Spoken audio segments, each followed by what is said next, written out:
Can everyone hear me? I can. Yes, we can now. Yes. Please turn your Yes. cameras on and just remain muted. Gail, you can unmute. Okay.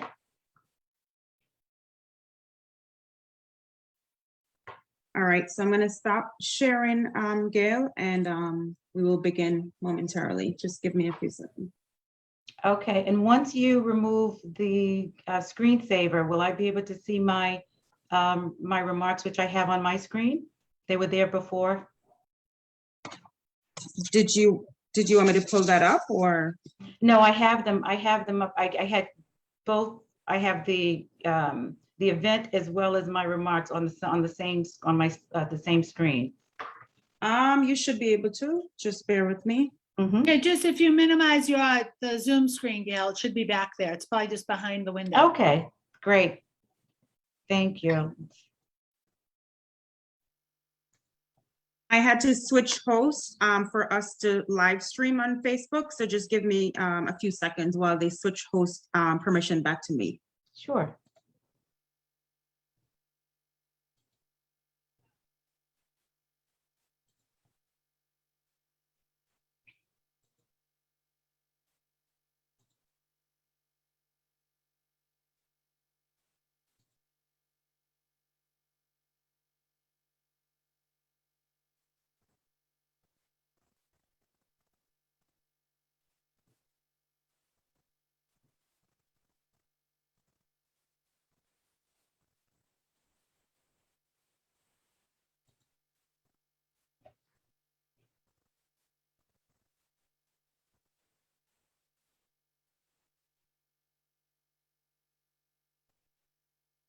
Sure.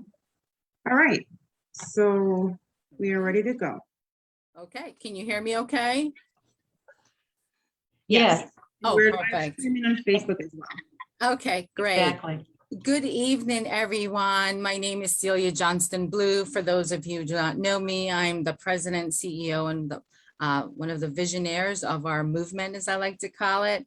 I want to welcome you this evening and want to give a special thanks to the candidates who are here with us today and for making themselves available to be with us. You know, one of MAWOC's platforms is the political and civic leadership platform, where one of our goals is around increasing voter registration, education, and turnout. This forum ensures that we're creating spaces to provide information to educate voters across the Commonwealth. We must then do our part, though, by making sure that we are voting. I want to recognize the co-sponsoring organizations. Many thanks to our media sponsor, the Boston Globe, who stepped up for us and has done an amazing job. We also want to give a shout out to the Bayside Banner, who helped to distribute our information. And special thanks to our co-sponsoring organizations, which are the League of Women Voters Massachusetts, the League of Women Voters Boston chapter. We have the Women's Political Caucus. We have Amplify Latinx, Mass Now, Women's Pipeline for Change, the UMass Center for Women in Politics and Public Policy. We also have the AAWPI folks who have also joined us, and I hope and Amplify Latinx, and hopefully I didn't leave anyone out, but thank you so much for being a part of this. We are honoring the late Doris Bonte, recognizing her accomplishment as the first Black female at the Boston Housing Authority, first Black state representative, and she's a major player in the creation of the Massachusetts Caucus of Women Legislatures, and we want to definitely honor her memory. A lot of the things that she fought for 50 years ago, we're still fighting for today. And so it's just so important that we hear and from our candidates and hear where they stand on the many issues that we faced on a daily basis. And ultimately, we still need to vote. So with that, I'm going to turn this over to our awesome moderator. And I just have a few words to say about Gail to introduce her. She is a native Bostonian and works at as the first Chief Development and Communications Officer at Harvard Street Neighborhood Health Center, leading fundraising in all areas of communications. For the past 3 years, her and her team have triumphed at rebranding the health center and fundraising, which allows Harvard Street to successfully address the COVID-19 global pandemic and to develop new programs, which is so crucial. She's the founder of Gail Jackson's Communication, an independent consultancy firm, and has an impressive list of organizations that she has been representing and that she's been dealing with throughout her fantastic career. In her spare time, she sits on the board of the Massachusetts Women's Political Caucus, and I have to give it out to her. She is a trailblazer in her own right as the first Black president of the Massachusetts Women's Political Caucus, and also served as vice chair for 4 years. The Massachusetts Women's Political Caucus mission is to recruit, train, and help women get elected to public office and public policy positions. She does have, I want to give the fact that among the organization that she served, and she served a lot, she's also really proud to recently serve on the board of the American Civil Liberties Union. And so with that, I will turn it over to Gail, and thank you, Gail, for being our moderator tonight. Well, thank you very much, Celia, and you're welcome. It's my pleasure. Thank you for that great introduction. Good evening, everyone. Again, I'm Gail Jackson-Blount and proud to serve as moderator for tonight's Mayoral Candidates Forum. Thank you, Boston Mayor candidates, for being with us tonight. I have had the distinct pleasure of knowing each of you throughout the years, and I'm incredibly proud of your accomplishments. On behalf of our host organizations and the Boston Globe, I extend a special congratulations to each of you on your campaigns and your public service to Boston. One of our candidates, Kim Janey, is currently serving as acting mayor of Boston, and we congratulate her on that role. However, for the purpose of tonight's forum, we will not use titles and will address all as candidate. A selection committee convened prior to tonight's event and conducted a blind drawing of names to determine the order in which candidates will make opening statements and answer the questions. The order of the questions will follow a rotation of who will be first to respond, and the closing remarks will be the reverse order as well of the opening remarks. Based on the drawing, the order in which each candidate will make opening remarks and answer the first question is Acting Mayor Kim Janey, followed by Councilor Anissa Essaibi-George, John Barrows, and Councilor Andrea Campbell. Unfortunately, candidate Wu could not participate in the forum this evening due to prior commitments. However, she has taken time to join us and will share greetings in the chat. Each of you will have 1 minute for opening remarks, 1 minute to answer the questions, and 1 minute for closing remarks. Due to the tight schedule, we will not have time to take questions from the audience. We will share point of contacts of each campaign at the end of the forum. We will periodically place questions the candidates are asked into the chat, and your comments can also be placed in the chat, which we will monitor and provide additional information if needed. We are excited to offer this event on Facebook Live through the Maywalk and through our partner organizations' Facebook pages. Without further ado, let's get started. You each have 1 minute for opening remarks, beginning with is candidate Janey? Is she on the I don't see her face. Okay. No. Okay. All right. Great. So then we will go to candidate Essaibi-George. Thank you very much, Gail and Maywalk, for bringing us all together this evening. My name's Anissa Essaibi-George. Boston is my home. I have a connection here that drives me to work harder and deliver more for the city I love.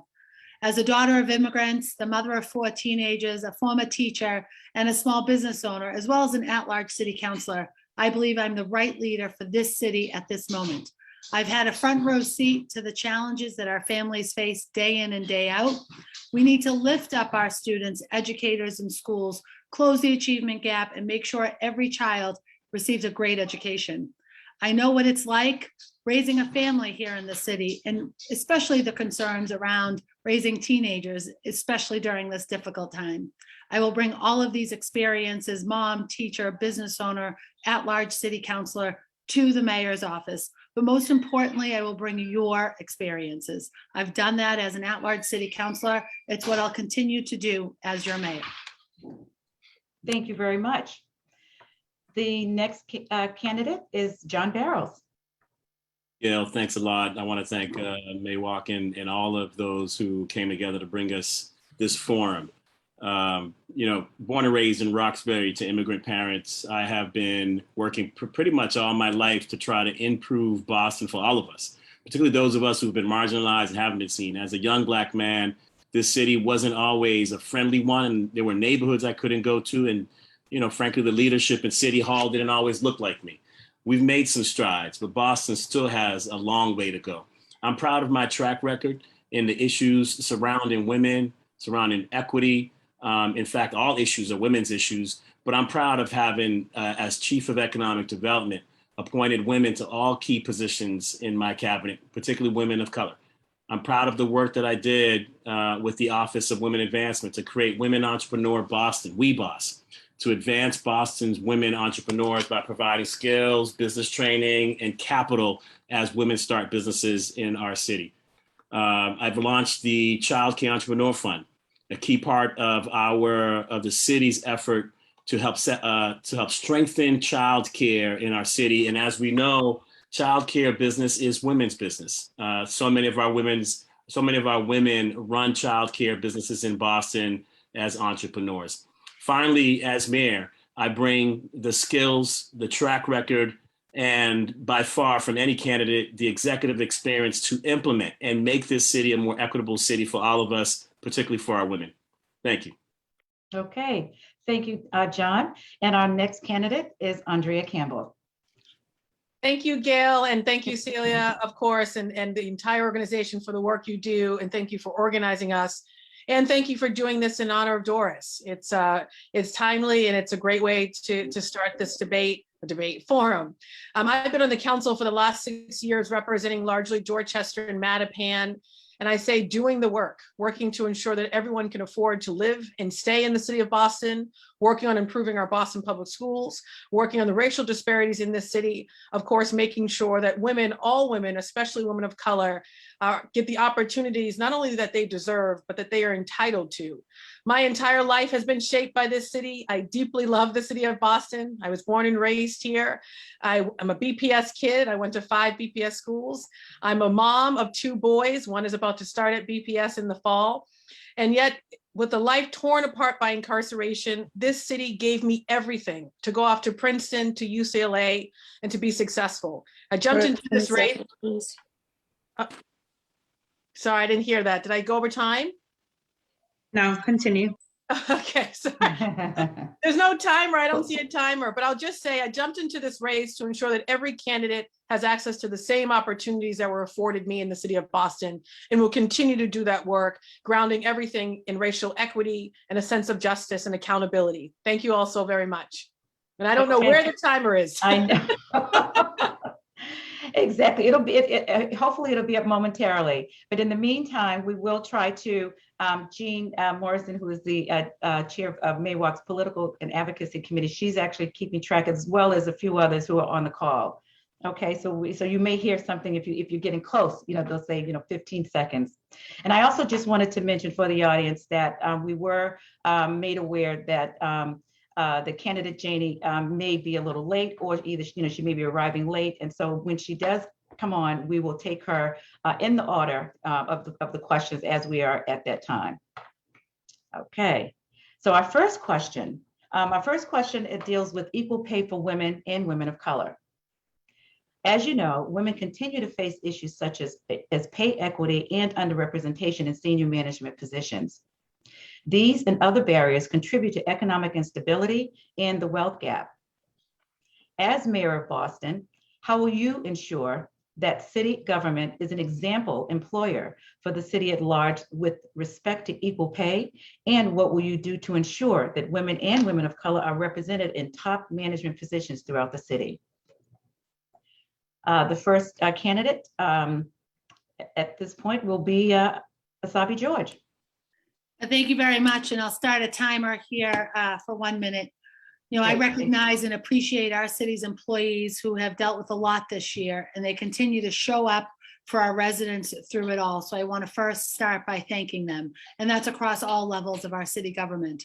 This city has a responsibility to step up and lead the way to respond to this question. I will, as mayor, create a cabinet that reflects the diversity of our city's residents. And as a city councilor at large, I have had an office that has been majority all women in all of our roles across the spectrum, with the exception of one young man who's worked for us part-time the last few years. I will create the first ever City of Boston Department for Economic Justice and Workers' Rights. I will establish an economic justice task force that will address discrimination and inequality, especially as it relates to our city's departments. We need to, as a city, tackle the barriers to wealth building for communities of color and for women. And I will work with the Mayor's Office of Women's Advancement to close the wealth gap. Great. Okay, thank you. Candidate Barrows? Thank you, Gail. It's such an important question. As Chief of Economic Development, I made sure we were tracking how we either promoted or paid women in the administration by working with the Office of Diversity. We created a dashboard. Women make up the majority of our population, but they're underrepresented, underpaid, and don't find themselves in leadership position. This is an economic injustice. It's a racial injustice. The Barrows administration will continue to invest in 100%, the 100% Talent Compact. It's a partnership that we have that the city currently has with the Boston Women's Workforce Council to reach pay equity for working women. I will encourage more employers in the corporate sector to examine their data, their practices, and then pledge to close the gender wage gap and to promote women in leadership. We will keep a scorecard in Boston to make sure that we're all held accountable, both government and the private sector. As Chief of Economic Development, nearly all of my department heads are women of color. I see I'm out of time. Okay, great. Thank you very much. And the next candidate, Andrea Campbell. Thank you for this question, and it's an important one, particularly when you think about 80% of the jobs in the pandemic were held by women. And of course, women of color who lost their jobs. And so there's a tremendous work to do. And this, frankly, is an opportunity for the city to do a lot more. My cabinet would absolutely reflect the demographics of this city. I've done it as a city councilor, hiring a very diverse staff. When I was city council president, the first Black woman to serve in that role, I made sure that the council staff also was reflective of the community we serve by hiring more women, promoting them, especially women of color. I think it's essential that every single employee have equitable pay, especially our women. I would conduct an audit and to ensure that we respond appropriately with pay increases. And then contracts, make sure that the contracts that the city gives out for that $4 billion budget go to women and people of color, then push the private sector, the meds and the eds to do the same. When we lead, they follow, and we can do a lot better than we currently do. And I would ensure that that continues to happen. Great, thank you very much. Our next question deals with education. Each of you can speak from a personal standpoint on how education has been an important factor and has opened doors for you in your life, in your own life. As mayor of Boston, what is your main goal in your first 100 days to address the urgent concerns of marginalized Boston communities to ensure students from those communities have equal access to quality education? And the first candidate response will be Candidate Barrows. Thank you, Gail. As you said, education is critical. It is, in fact, how we begin to address some of the inequalities in our society. It was important for my own life. I will move immediately to fully fund 3-year-old seats in the city of Boston. Every child needs and deserves early childhood development. In fact, it's the only thing that we've seen that has dented the racial achievement gap in our public schools. Right now, the city is paying $15 million for universal pre-K system. As mayor, I would increase that amount to $75 million for a fully funded high quality seats for 4-year-olds and 3-year-olds in the city of Boston. I've also pledged to invest $4 billion to make sure that every neighborhood has a quality school. We need to make sure that our students have libraries, have innovation centers, have the kind of facilities that they need, like science labs, to be ready for today's economy. And as mayor, I will invest in that. Great, thank you very much. Okay, and our next candidate is Campbell. This is an issue that I care deeply about because it's one system that I know absolutely worked for me and absolutely failed my twin brother. I went to 5 excellent BPS schools My twin brother, Andre, who obviously died while incarcerated, went to 2 high schools that did not have the same resources and opportunities as a Latin school. I put out a plan 3 years ago, long before I was a candidate for mayor, on how to close these gaps. It's one of the reasons I jumped into the mayor's race, because of the inaction in response to that plan. I would absolutely expand universal pre-K and childcare and start a birth to 5 initiative in the city of Boston, improve the infrastructure of our schools, and absolutely make sure that we deal with the learning disruption that our students have been experiencing by offering tutoring and mental health supports. And then lastly, redesigning our high school system to create more pathways to the dreams of our children, including the jobs and careers they desire for themselves. Great, thank you very much. Candidate Asabi George. Very simply, strong cities have strong schools. I'm a former teacher, I'm a BPS parent, and I want to be a mayor who will do that for our city. I've seen the city's education system from so many sides. As a BPS grad myself, as a former BPS teacher, 13 years in the classroom, as a mother again to 4 who are BPS high school students, and as chair of the council's Committee on Education. I've had a front row seat in many different ways to the challenges facing our school communities every single day. One of my top priorities in education is education, and we have so many things on our to-do list. Establish an equitable baseline of standards and resources in every school to close the achievement gap and to close the opportunity gap. To implement consistent district-wide curriculum standards to reduce disparities between schools. Focus on early literacy. And in my first 100 days, we will have a strategic plan around Madison Park Vocational Technical High School. That's about our kids, that's about adults, that is about the workforce of tomorrow. Great. Thank you very much, candidate Asabi George. Our next question deals with maternal and infant health.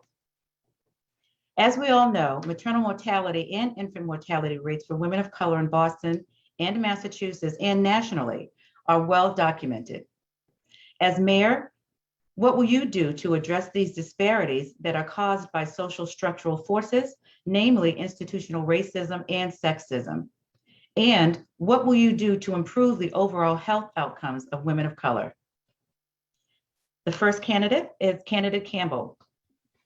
Thank you, Gail. As a mother of 2 boys who's obviously gone through a pregnancy, I know the data very well. I recently actually was remarking that I met with a group of folks in the life sciences biotech world who are doing work in Africa on malaria. And one comment was made that if they can do that, why can't we solve these issues in the city of Boston?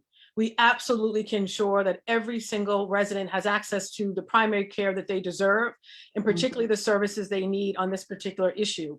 The first is making sure that we adopt and push the state to adopt the recommendations of the commission that actually put out some recommendations on maternity care.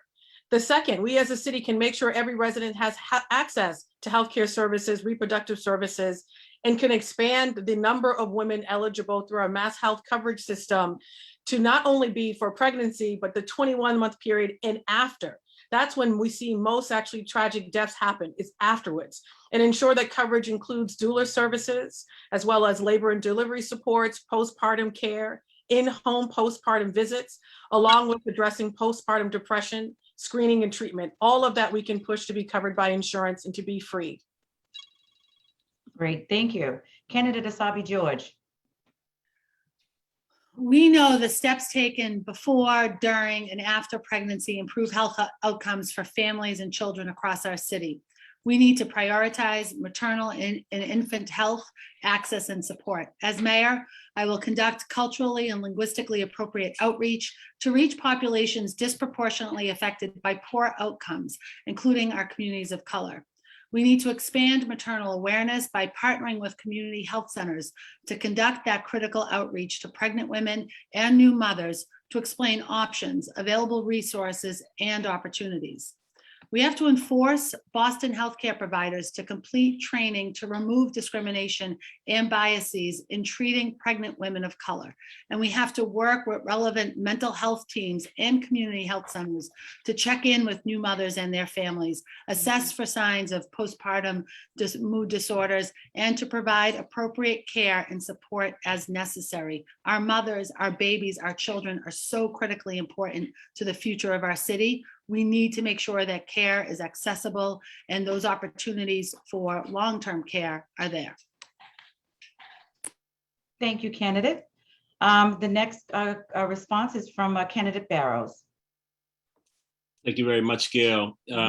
As a father of four, I often talk about the trials my wife and I went through losing 3 different children in the process. And, you know, as a Black woman, she knew all of the challenges with the mortality rates and all of the challenges in our institutions. That was stress alone, trying to get into the hospitals to make sure that they were giving us the kind of care that we needed and doing all the research.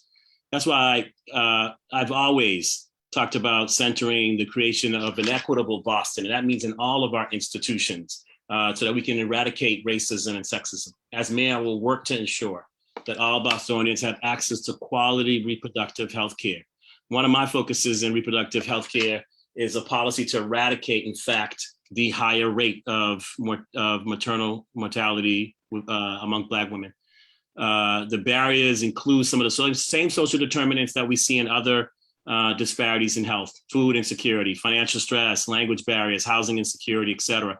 But in this one, it also shows a huge inconsistency in some of the ways that our women get treated in hospitals. And so we've got to bring the hospitals to the table and have conversations about their own issues and cultures and make sure that we're working in collaboration to give women better care.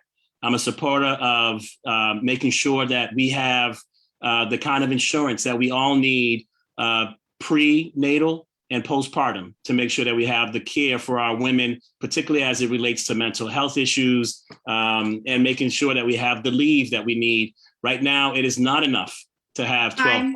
Time. Thank you. Okay, all right, great. Well, thank you all for the great answers that you're giving. Our 4th question is dealing with economic development. Massachusetts is slated to receive $5 billion in American Rescue Plan Act funds. As mayor, how will you work with the governor and the state legislatures to ensure spending for the Black and Brown communities, specifically the utilization of minority and women-owned businesses on contracts where funding is used to address housing and transportation improvements? The first response will be from candidate Campbell. Thank you, Gail, for this question. And it's a critical one. It's a way to get folks back to work, of course, especially in communities of color, and close the racial wealth gap. I've done the work of working with folks in the State House over the years. I was an attorney for Governor Deval Patrick, and I've gotten some things done as a counselor on these issues, working in partnership with the administration, the previous and the current one. So one is set targets, yes, but we've done that as a city over the years. It now is time for action. And what we've heard is, one, the office itself on the city side needs more resources. We need to unbundle some of these contracts to make it easier for these businesses to apply and to win. I want to take it a step further, though. I don't want to just push the city and the state. Once we lead, we need to push the private sector, the meds and the eds, to diversify not just their supplier relationships, their businesses. Who are their lawyers? Who are their accountants? University of Chicago is doing some incredible work. We can adopt that here. We can do it, of course, in a transportation context. The mayor has the ability to really get that done with that bullpit, and I'll continue to exercise leadership on this critical issue.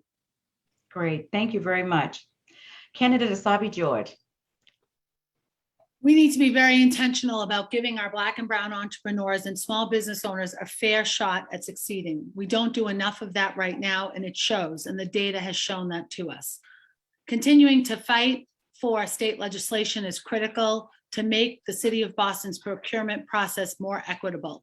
I filed a home rule petition much earlier this year, and that proposal makes actual legislative changes to the process at the state level to ensure that women and minority-owned businesses have equal access to our city's contracts. This is a very necessary step, since in order to make these structural changes, we are required to change state law. Only then are we going to make a real impact. We also need to make sure that we're expanding and increasing our city's investment in workforce development grants. When we prepare the workforce, when we grow the talent pool here in the city, and make sure that we are utilizing both our city's young people, our talent of the future, and our adults through workforce training, we really achieve those goals and acquisition of wealth. Okay, great. Thank you very much for that response. And candidate Barrows. Gail, thank you very much for this question. It is super important. I'm the only candidate that's worked with the state, in fact, to make sure that we award contracts to women-owned businesses and people of color-owned businesses. As the chief of economic development, as soon as I got into government, I committed to doing a disparity study to make sure, in fact, that we had the legal tools to not only have goals, but enforce goals. And I'm proud, before having left, that we instituted a goal of 25%. We now, the city of Boston, have put aside $180 million for people of color-owned businesses and women-owned businesses. I need to get back in there so that we can, in fact, right-size those contracts, deal with the level of bonding that's needed, provide the kind of technical assistance for businesses to get these contracts. While chief of economic development, I made sure to give out the largest single contract to a Black woman-owned business in the city's history for professional services, and I will do more as mayor. Great. Thank you very much. Okay, our fifth question is dealing with affordable housing. With the next question, we have the late Doris Bunty in mind.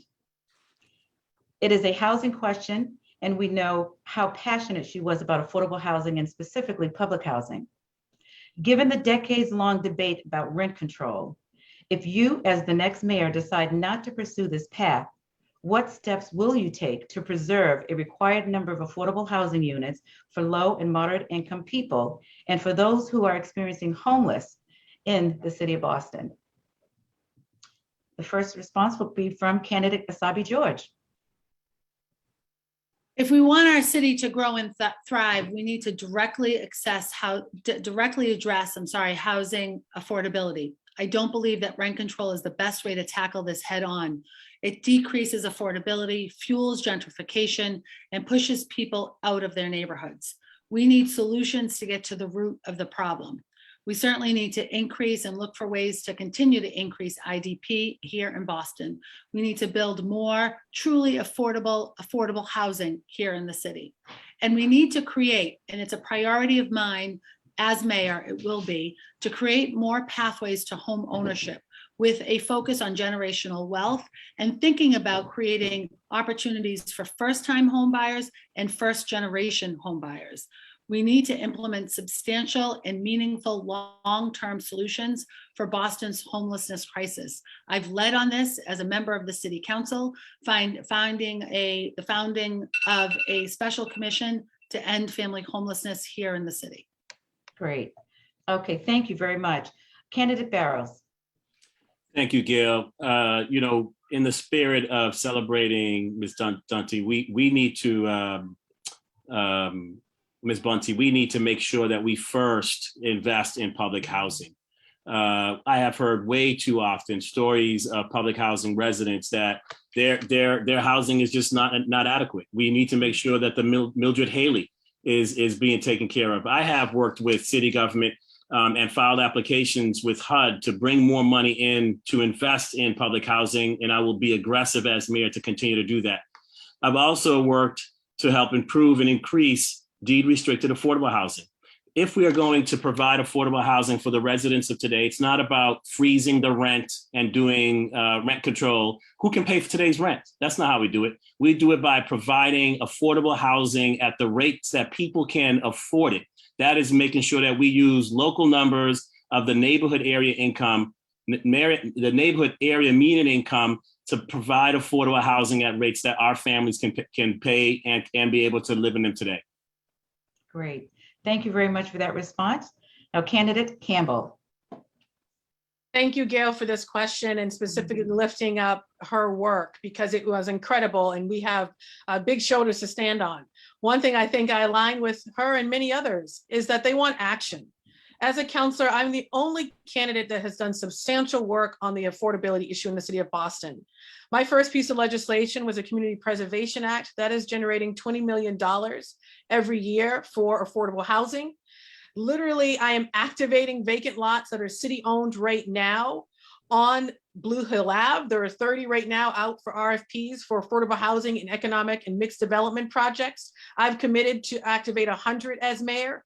And also for supportive housing, I see a lot of questions around mass and CAS and helping those dealing with substance use disorder. And I've not forgotten about folks living in public housing. I lived in public housing growing up in the city, and now I'm a first-time homeowner in Mattapan. My housing plan says that every single family should have that pathway available to them. And I've brought program into the Housing Authority that right now is moving people out of poverty and into homeownership opportunities. I would continue that leadership on these issues. Great. Thank you very much. Thank all of you for your responses. Okay, our sixth and final question it has to do with good government, which all of you know about that. Boston residents benefit when the mayor and city council can work together to advance good policies and initiatives. As mayor, how do you envision working cooperatively with the city council to advance the needs of women and women of color in Boston? Okay, the first response will come from candidate Asabi George. Oh, I think we had the order off a little bit, but I'm ready for you. Oh, is that right? Okay. No, I'm happy to answer the question first. Sorry, it just caught me off guard looking for the mute button. Oh, okay. The work of leading this city is too important, and everyone needs to have a seat at the table. My leadership style is to convene and to collaborate, and I'll continue to do that as mayor of this city, especially when working with the city council.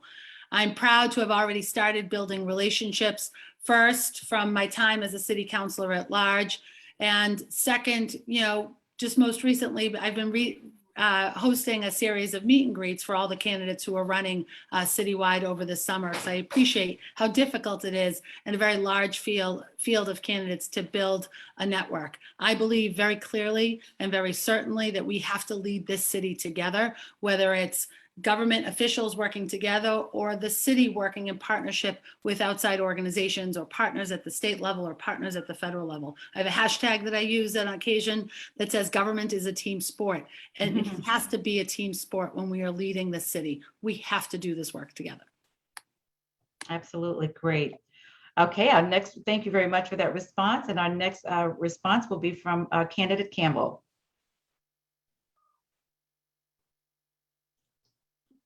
I'm muting. I should be a pro by now. I appreciate this question because we often don't get a question around governance. You can't get things done if you're not, one, surrounding yourself with folks who are leaders, experts in their own right, and of course, diverse. I've done that work of working in partnership with the administration, including the previous one, to get things done. And as council president, I had to manage all of the councilors and the staff and work in partnership, particularly during budget cycles. That won't change. I firmly believe, though, that the city council actually needs greater power and that accountability works best when the mayor's office has a little less power and the council has a little bit more. So that's critically important to me, particularly in the budgeting process. But in addition to the council, it's important to center residents themselves. I've done the work of empowering and investing in my civic leaders. We have a whole host of civic leaders. I've hosted a civic summit where we brought together almost 400 civic leaders from every neighborhood, every demographic to do the work. The folks with the lived experiences also need to be at the table, co-creating policy with their leadership. That's my bottom-up approach. That won't change. I'm the only candidate with a good governance plan. Please check it out on my website. I put a lot of work into that, even though it doesn't get a lot of attention. So thank you. That's great. That's great. Okay, so this brings us to the next phase of our forum. Okay. I want to thank. No, that's right. I'm sorry. Exactly. Okay, candidate Barrows, you have the floor. Thanks, Gail. Appreciate it. Good government is super important. It's critical. In fact, in most of the good work that I did while in government, I did working with either the governor's office and state legislators or city council members. In fact, as chief economic development, I remember the work that I did with particularly Councilor Ayanna Pressley, now our Congresswoman. We worked very closely to think about how we can design and structure new ways for small businesses to continue to thrive in our neighborhoods, which is why we then created new Boston-owned liquor licenses for small businesses and entrepreneurs that would be a different class, that wouldn't cost $450,000, $250,000, but that would be affordable. We also worked on diversity language for large contracts in the city of Boston, for the Millennium Tower, for example, to make sure that there were goals specifically tied to women-owned businesses and people of color-owned businesses doing work on that site. We work to increase goals in the city of Boston on the BRJP. That kind of work can only be done in collaboration. And as the Chief of Economic Development, I've got experience doing it. And as mayor, I will continue to do it. Okay, great. Thank you very much. Okay, so now I guess I can go up to a little further here, further on the program. I would like to thank each and every one of you, our candidates, for your deliberate and thoughtful responses tonight. You gave great, I think, thought into your responses. And you will each now have 1 minute to give your closing remarks. We will begin with candidate Campbell. Thank you, Gail. And of course, thank you everyone for organizing. I'm actually going to take a quick moment just to respond to what's in the chat because a lot of folks are lifting up mass and CAS. I was actually out there earlier today. That is the other public health crisis outside of COVID-19 that this city must grapple with. We are seeing more folks deal with homelessness, tents are going up.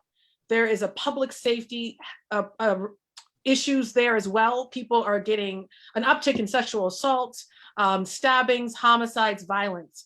And I put out a plan back in January and have been pushing and pushing, not only the acting mayor and the administration to implement it, because I can't do it on my own, but to meet with the residents who have ideas. And so the city cannot continue to take a defensive posture. We have to do what is necessary. And for me, that means having someone own this issue and having, of course, a plan and to take action. So I put a lot in the chat. I know we have 60 seconds, but I did want to address that critical issue because no resident should have to wait for the next election to get the response they deserve. I'm more than a story. I know a lot of folks may know my story. I'm also about the work. And look at my plans, a record of accomplishment that is longer than any other candidate. I hope to earn your vote on September 14th. And thank you all for being here this evening. You can learn more at andreacampbell.org. Thank you, Gail. Okay, great. Thank you. And as it turns out, we do have we've been gifted a few minutes. And so what I'd like to do is I'd like to give each of you 1 additional minute in your closing remarks to say a little bit about yourself that you haven't had an opportunity to share this evening. So our next, thank you, candidate Campbell, for your response, and you went ahead and did that. But I'd like the next candidate is Barrows, and so please share with us your closing remarks. Thank you, Gail. I'm going to follow Andrea on this. I do believe, in fact, mass and CAS is the most important issue we could be talking about and dealing with right now. I was shocked to learn that the city took away the only coordinating aspect there in mass and CAS, which was the comfort statement, to try to get people to services. I've been calling for a very long time publicly, check my website, for the city to bring in a 24-hour multidisciplinary team to hit the streets to begin to help people get to the services, begin to understand the service gaps that we have and how we bring them to the people that need them. And now today we learn that the city is going to close the comfort station because of the issues there, because of the violence, because of the conditions. Well, those are conditions that we've allowed to fester there. And so we need to do a better job. And as mayor, it will be my top priority. We will also have a 24-hour operations center on Atkins Street to make sure that we're cleaning the area and moving people along to the kinds of services that they need. I appreciate the extra minute. I am the candidate with the most executive experience here running for mayor. I'm the candidate that's built affordable housing. I have built parks, playgrounds. I have worked with people in different levels of government to implement program. I've done more than on the legislative side. I've done work on the executive side, and I've had impact doing it. And I can hit the ground running day one to help Boston meet its challenges coming out of the COVID pandemic, keep us safe, reignite our economy, get people back to work, and make sure that we have a more equitable, just economy. And so that's why I'm asking you to check out my plans at barrowsformayor.com and then consider giving me a vote on September 14th. Thank you. Great, thank you very much. And our final closing remarks by candidate Asabi George. Thank you, Gail, and thank you everyone for hosting this evening. I've set my timer here for 2 minutes. And in one of the question around education, I remarked that strong cities have strong schools, which I believe to my core. I'm a former educator. Strong cities also need to have strong people. We have a responsibility and an opportunity to reimagine, to reengage, and to rebuild a more equitable, better Boston for all. And to do that right, it's going to take hard work. I'm ready for that challenge. And I've demonstrated as a member of the Boston City Council that work already. And it's about certainly the work we need to do in our schools, the work we need to do around creating more economic opportunity and economic development here in our great city of Boston. It's about our transit system and our housing system and our public safety system. And it's also about our public health center. As John and Andrea have mentioned, the crisis at Mass and Cass has long been underway. When I joined the council in 2016, I started a new committee focused on mental health, homelessness, and recovery, and led the work around that coordination of services at the city level, at the state level, and in partnership with many organizations. When the now acting mayor was council president, she dismantled that committee and took away the teeth and really the guts of the effort we were able to do at the city council effort. And I have continued to focus on that work in a very limited capacity. And it is unfortunate of the chaos and the crisis that exists today and the desperate need for us to offer support and security and greater outreach and more decentralization of services in the Mass and Cass area and beyond. Every neighborhood has been faced with this crisis, and we need leadership in that area. And I, as mayor, will continue to lead on that work as I have as a member of the Boston City Council. And I'm proud of that work and all of my legislative accomplishments, from housing to homelessness, mental health and recovery, and to education. I'm most proud of my representation and presentation in our neighborhoods. I show up. Boston needs a leader who is present and engaged. I'm ready to do that work and hope to do that with your support, your vote, and your partnership in the work going forward. Thank you very much, everybody, for being present this evening and being engaged in tonight's conversation. Okay, great. Thank you very much, candidate Asabi George. I was also just, it's with today's technology, we're constantly being, given, updates and emails. And so, but I did, I wanted to also note that with the additional 60 seconds, we did not offer that to candidate Campbell. And so I wanted to give you that. And then from what I understand, that we also now have Acting Mayor Kim Janey joining us momentarily. Thank you, Gail. I think I said quite a bit. I will just add, obviously with 60 seconds, you can only say so much. And I really do encourage, there are hundreds of people on here tonight who are taking time out of their busy schedules to join this conversation. This is a critical election for the city of Boston.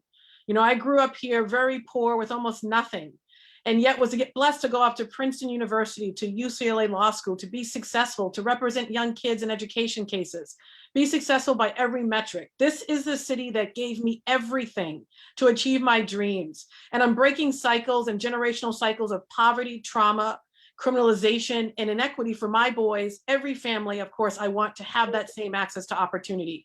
So I encourage folks to take a look at my website, andreacampbell.org. I put a lot of information in the chat. I have very detailed plans. Mass and Cass is one such plan. I put it out in January. I'm going to keep fighting on that issue. It is distinct from every other candidate in this race in that I was the first to not only put out a plan, but to continue to show up and lead on that issue. And I know that's near and dear. I believe in action, most importantly, accountability and transparency, and leading with integrity. So again, thank you, Gail, for the additional seconds. But of course, really grateful. And of course, hope to earn everyone's support and vote on September 14th. Thank you. Okay, great. Thank you all very much. Now, again, I was just sent a message that that candidate Janey is waiting to be let in. Jean, is she available? I don't see her in the attendees list. I sent her a link and she should come right into the panelist list. I don't see her. Okay. All right, well. Is she under a different name? Do you know the name she's logging in as? I think that given we are just about, she would only be able to do the closing statement as the other candidates have. If she was here, we would grant her that time. But if not, I think in fairness, we should move on with the program. Okay, great. Thank you. Okay, great. All right, well, this brings us to the conclusion of our program. I want to thank each of you for being with us this evening. And someone just actually took my screen where I had my list of individuals that I wanted to thank. But I definitely want to thank our media sponsors, the Boston Globe, as well as the Bay State Banner, for supporting us this evening and giving us the incredible recognition that you have done. And I also want to acknowledge the collaboration of all of the organizations who helped make tonight's event such a huge success, and who had hundreds of members and people from the city of Boston who wanted to hear each of you present. The Massachusetts Women of Color Coalition, the Massachusetts Women's Political Caucus, Women's Pipeline for Change, the Multicultural Society of Boston, the Center for Women in Politics and Public Policy, Mass Now, the Mass League of Women Voters, Amplify Atlantic, the Asian American Women's Political Institute, and the League of Women Voters of Boston. Most importantly, we want to thank our supporters, listening audience, and the 500 strong who RSVP'd for tonight's event. And most importantly, we want to remind you to vote on Tuesday, September 14th. Thank you all for joining us, and we look forward to seeing you at the polls. Thank you, everyone. And Night, good luck. everyone. Good night. Bye, Celia. Bye, Gail. Bye, everyone. Bye, Okay, Shirley. bye-bye. Bye. Thank you all.